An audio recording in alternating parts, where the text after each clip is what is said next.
warahmatullahi wabarakatuh. Perkenalkan, Kami dari kelompok K3 kelas A Prangandi akan mempresentasikan tugas besar mata kuliah kesehatan dan keselamatan kerja kami yang berjudul Kesehatan dan Keselamatan Kerja PT Boma Bisma Indra Persero di Pasuruan, Jawa Timur. Jawa Timur. Saya Nur Prangawayu, NIM 122180017. Dan saya Andi Hamzah, NIM 122180032. Selamat menonton. Baik, selanjutnya adalah outline, di mana outline presentasi kami pada hari ini pertama diawali dengan pendahuluan, di mana pada pendahuluan kali ini kami akan membahas mengenai gambaran umum dari PT Boma Bisma Indra Persero dan segala hal yang menyertainya. Lalu ada kecelakaan akibat kerja dan penanggulangannya, penyakit akibat kerja dan penanggulangannya, analisis dan pengendalian resiko dari PT Boma Bisma Indra Persero, dan kesimpulan dan saran. Lalu untuk pendahuluan dari PT Boma Bisma Indra Persero merupakan salah satu dari badan usaha milik negara BUMN yang bergerak di industri jasa pramesinan, manufaktur, pengecoran, dan proyek pembangunan pabrik. Perusahaan ini memiliki visi untuk menjadi regional leader di bidang manufaktur peralatan industri dan mesin diesel berteknologi tinggi dan ramah lingkungan. Misi yang pertama adalah dengan memperkuat kompetensi bidang manufaktur dan konstruksi yang mampu beradaptasi dengan kemajuan teknologi informasi, menumbuhkan industri mesin diesel yang mampu menjawab tuntutan pasar, standar regulasi yang berlaku dengan harga yang kompetitif, menumbuhkan inovasi untuk meningkatkan efisiensi proses produksi, disertai dengan peningkatan kandungan lokal untuk meningkatkan daya saing produk, dan solution provider orientation melalui bisnis terintegrasi baik sesama unit bisnis dalam satu perusahaan ataupun sinergi BUMN dan mitra strategis dengan pihak ketiga. PT Boma Bisma Indra Persero beralamat di Jalan KHM Mansur 229 Surabaya dengan kantor pusat, dan informasi yang dapat dicari di pojok kanan bawah slide. Selanjutnya adalah tata nilai dari perusahaan, di mana hal inilah, nilai-nilai inilah yang menjadi pegangan teguh dari perusahaan PT Boma Bisma Indra Persero ini. Disingkat menjadi akronim AKHLAK, yaitu amanah, kompeten, harmonis, loyal, adaptif, dan kolaboratif. Dengan selanjutnya, di sini dirancang suatu perencanaan strategik dengan menggunakan balance scorecard dengan tata nilai yang ada menjadi salah satu dari high motivated and skilled people untuk bisa dikembangkan menjadi bisnis proses yang bertujuan kepada customer, yang akan bertujuan kepada maximizing financial growth. Dan PT Boma Bisma Indra Persero memiliki 3 divisi di dalamnya. Yang pertama adalah divisi diesel, di mana divisi diesel ini bermain dengan hal-hal yang berkaitan dengan mesin-mesin, di mana produknya berlisensi Doosan. Selanjutnya adalah divisi manufaktur peralatan industri atau MPI. Di sini, di divisi ini berkaitan dengan hal-hal yang seperti minyak dan gas, pembangkit listrik tenaga uap, pembangkit listrik tenaga panas bumi, pabrik industri, dan di dalamnya juga ada namanya unit foundry atau yang berkaitan dengan pengecoran. Selanjutnya adalah divisi manajemen proyek dan jasa atau disingkat MPJ, berkaitan dengan power plant project, geothermal power plant, agroindustry and tankage, dan lain-lain. Dari hal-hal yang ada, di sini PT Boma Bisma Indra Persero berhasil go internasional, menjadi salah satu dari BUMN yang go internasional dengan mengekspor 51 kondenser ke 22 negara di 5 benua. Ada Australia di benua Australia, Amerika di benua Amerika, Argentina dan Brazil di Amerika Selatan, Aljazair, Mesir di Afrika, Belanda, Prancis, Inggris di Eropa, China di Asia, dan lain-lain.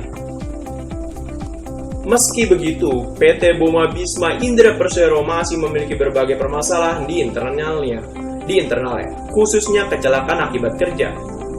Di mana pada kecelakaan akibat kerja PT Boma Indra Persero, angka kecelakaan kerja tinggi diakibatkan dari budaya kerja yang tidak disiplin dan tata letak produksi yang kurang baik. Kerugian yang didapati umumnya bersifat produk yang cacat, pekerja yang terluka, dan waktu pengerjaan yang hilang. Ini adalah akibatnya. Lalu jenis kecelakaan kerja pada 1 tahun terakhir, lebih tepatnya pada tahun 2019, terdapat paling banyak terkena garam dengan jumlah kasus 35, disusul dengan terkena percikan api, terjepit, terbentur, dan tertimpa benda jatuh yang totalnya adalah 88 kasus pada 2019. Hal ini mengalami penurunan dari 2018.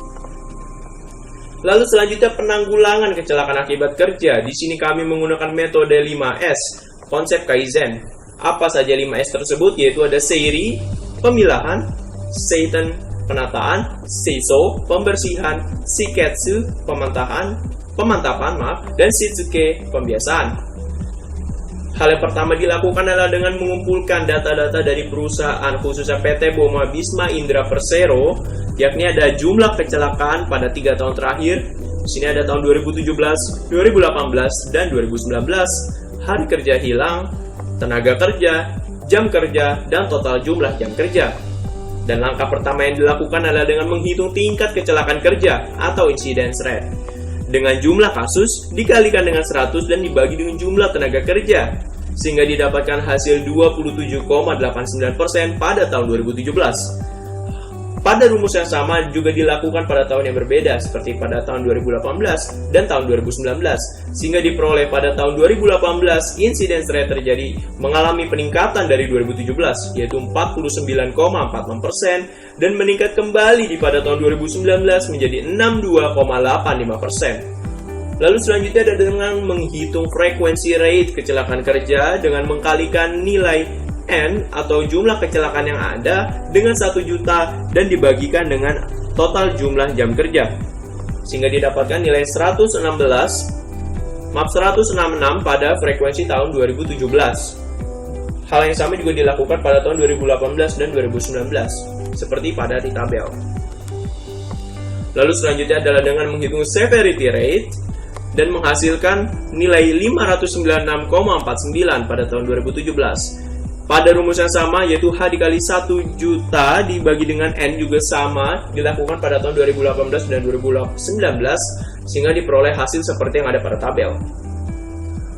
Lalu selanjutnya menghitung nilai T selamat dengan di sini dicontohkan pada tahun 2018 safety score dengan F2 dikurang F1 dibagi dengan F2 akar dari F2 dibagi dengan N sehingga diperoleh nilai 2074. Hal yang sama juga dilakukan pada tahun 2019.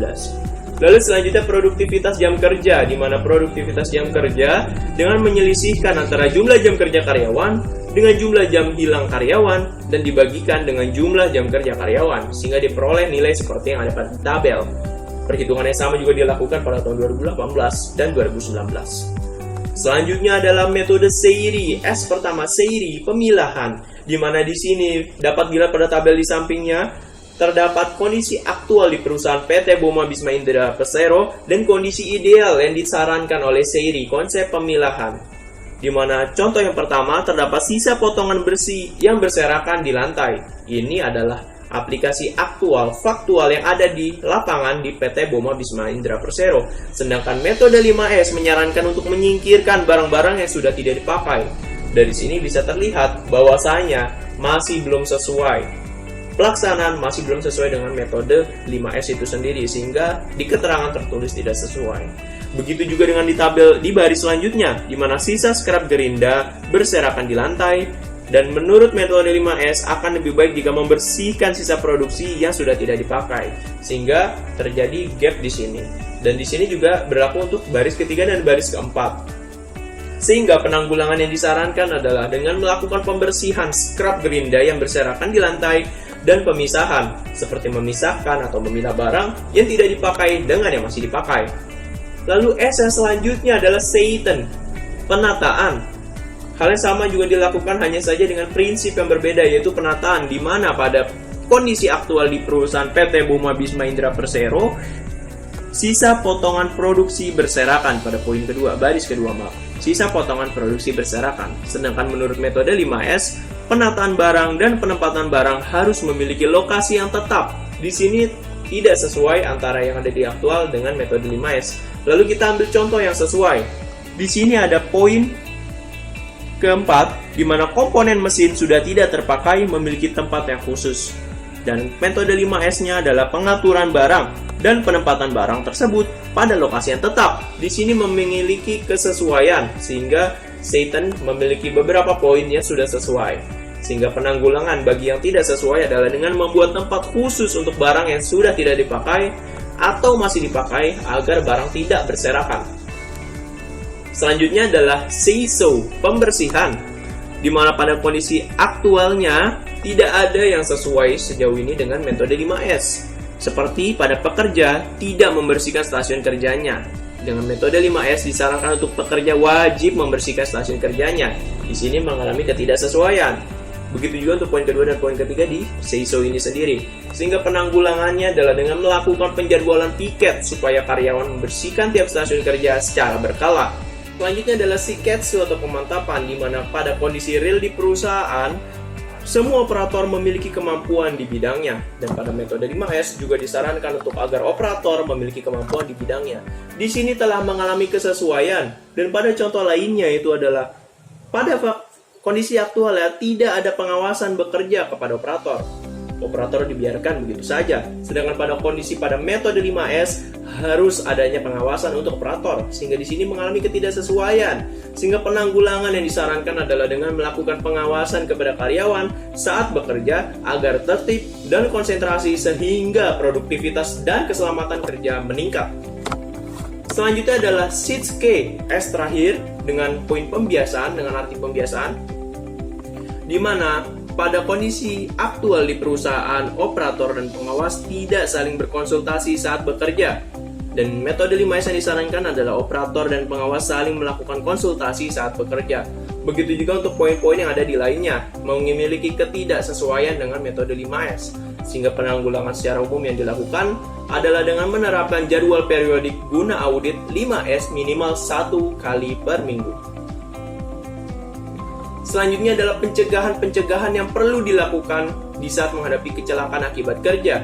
Yang pertama tentu saja dengan menggunakan alat pelindung, baik itu helm proyek, masker, alat pelindung diri atau APD, wear pack, dan safety shoes. Selanjutnya adalah dengan melakukan imunisasi secara berkala guna meningkatkan daya tahan dari para pekerja atau karyawan.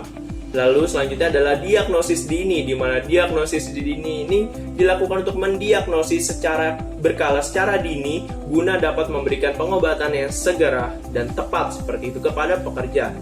Baik, pada slide ini dijelaskan tentang penyakit akibat kerja, di mana penyakit akibat kerja ini yang pertama disebabkan oleh adanya penumpukan debu besi. Debu besi ini menyebabkan yaitu penyakit yang bernama pneumokoniosis, di mana ketika tidak ditangani dengan baik dapat menyebabkan penyakit yang lebih parah, yaitu kanker, asma, alergi alveolitis, serta iritasi. Kemudian ada yang disebabkan oleh debu silika, debu asbes, beryllium, serta kobat. Ini menyebabkan penyakit yang mempengaruhi elastisitas paru-paru. Selanjutnya adalah penanggulangan penyakit akibat kerja, di mana di sini dilakukan pengobatan segera, khususnya pasca diagnosis dini. Kemudian ada pemulihan kesehatan dengan mengistirahatkan karyawan atau dengan mengurangi jam kerja. Selanjutnya adalah pencegahan penyakit akibat kerja, di mana pencegahan ini dilakukan dengan menggunakan 3 hal, yaitu alat pelindung, imunisasi, serta diagnosa dini. Kemudian ada analisis dan pengendalian risiko, di mana di sini menggunakan metode HIRAT, Hazard Identification, Risk Assessment, dan Risk Control.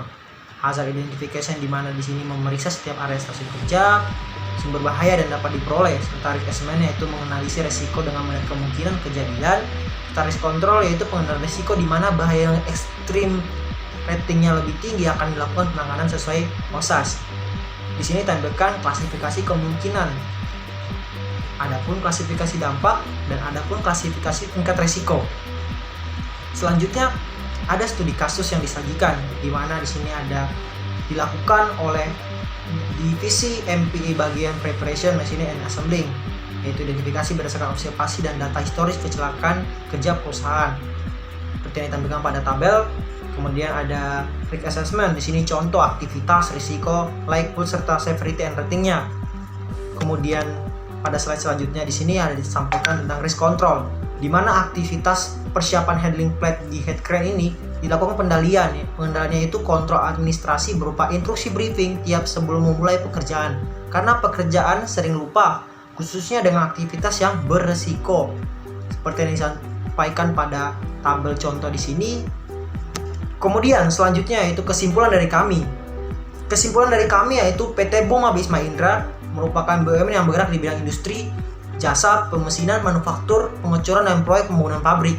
Kemudian kecelakaan akibat kerja di PT Boma Bisma Indra Persero pada 2017 sebanyak 53 dan 92 di tahun 2018 dan 88 kecelakaan kerja pada tahun 2019. Kemudian ada penanggulangan kecelakaan akibat kerja yang dilakukan dengan metode 5S, konsep Kaizen. Selain itu, penyakit akibat kerja pada PT Boma Bisma Indra khususnya divisi MPI ialah berbagai penyakit pernapasan akibat debu seperti pneumokoniosis dan apabila tidak ditangani dapat menyebabkan penyakit yang lebih fatal lagi. Kemudian untuk penanggulangan penyakit akibat kerja ialah dengan dilakukannya pengobatan segera dan pemulihan kesehatan.